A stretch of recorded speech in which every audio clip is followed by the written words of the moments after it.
किसी ने बड़े कमाल की चीज कही है कि जैसा दर्द हो वैसा मंजर होता है। अरे मौसम तो इंसान के अंदर होता है। नमस्ते, मेरा नाम अतुल चौधरी और मैं आज प्रस्तुत हूँ एक मठ की कहानी को लेकर। उस मठ में लोगों को चुप रहने की वैल्यू समझाई जाती थी, चुप रहने का महत्व समझाया जाता कि इंसान को कि कैसे चुप रहा जाता है। वहां पे लोगों को 5 साल बाद मौका दिया जाता था, बताया जाता था कि आपको 5 साल के बाद सिर्फ सिर्फ आपको 2 शब्द बोलने हैं। एक नवयुवक आता है, नया नया उसमें आता है, उसको वहाँ के नियम कानून बताए जाते हैं और वो नवयुवक बहुत एक्साइटेड होता है कि 5 साल बाद मुझे बोलना हो भी 2 शब्द। बहुत कुछ सोच के रखता है।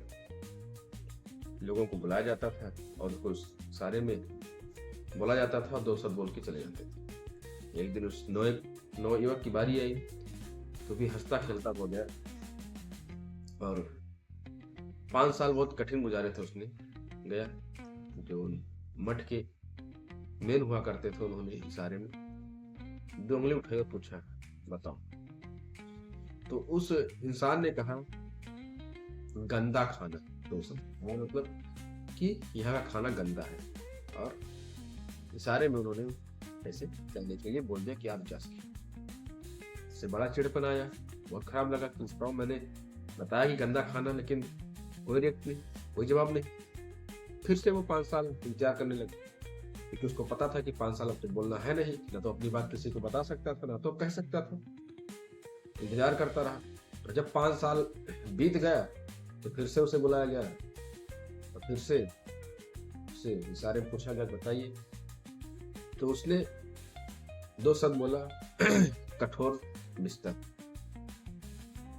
फिर से उसको कोई जवाब नहीं मिला और फिर से बहुत ज्यादा गुस्सा हुआ कि मतलब मेरी बात तो कोई वही नहीं है, प्रक्रिया ही नहीं है, कोई जवाब नहीं दे रहा है, कोई सुन नहीं रहा है। फिर से वो 5 साल बिताने के लिए तत्पर हुआ। अब की बार उसने सोच रखा था मुझे क्या बोला। 15 साल बीत गए और 15 साल के बाद आया, उसका नंबर फिर से आया और उससे पूछा गया कि ने कहा नहीं होगा। 2 शब्द बोले, नहीं होगा। उनसे जो मठ के मालिक हुआ करते थे, जो पूछते थे ये बात, उन्होंने कहा भी, तुम्हें पता तुमसे नहीं, तुम जा सकते। और वो मठ से बाहर निकल। ये कहानी हमें ये सिखाती है कि जब उसने शुरुआत के जब 5 साल में देखा कि गंदा खाना, तो वो इंतजार करने लगा कि 5 साल और आगे बताने के लिए, शिकायत करने के लिए कि कठोर बिस्तर है। गंदा खाना फिर 5 साल खाया बताने के बाद भी। अगर वो चाहता तो उस गंदे खाने को खुद से खाना बनाना सीख सकता था, खाना बना सकता था और खुद भी खाता अच्छा खाना और लोगों को भी खिलाता।